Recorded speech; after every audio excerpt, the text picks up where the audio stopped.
जनमत आणि doctors global अकॅडमीतर्फे या क्षणाची धक्कादायक बातमी. सुरत जिल्ह्यात महाराष्ट्रातील 2 बसचा समोरासमोर अपघात झाला आहे.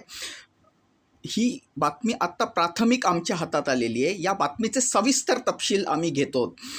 असं समजतंय दोन्ही बसेस महाराष्ट्रातल्या होत्या. एक धुळ्याकडून सुरतला जात होती आणि एक गुजरातकडून महाराष्ट्राकडे येत होती. पण काही पोलिसांच्या तात्काळ सेवेमुळे बचाव कार्य सुरू झालं आहे. पहिल्यांदा सकारात्मक बातमी मी देतो आणि जितके जीव वाचवता येतील तेवढे प्रयत्न केले जात आहेत. 8 जणांचा दुर्दैवी मृत्यू झाला आहे. पण आम्ही या बातमीचे तपशील, सविस्तर तपशील गोळा केल्यानंतरच सविस्तर आणि एक्झॅक्ट आकडा तुम्हाला देऊ शकतो. बरं, आमच्यातर्फे आम्ही काय करतोय, आम्ही जिथे घटना घडली आहे तिथे आम्ही इस्पितळांशी संपर्क साधतोय. नक्की जखमींना कुठे ॲडमिट केलं आहे, पहिला मुद्दा. आणि जर ॲडमिट केलं असेल तर त्यांना रक्ताची गरज आहे का? बरं, इंजुरीज असतील तर किती सिरियस आहेत, त्यांना ऑर्थोपेडिक सर्जन लागू शकतो का?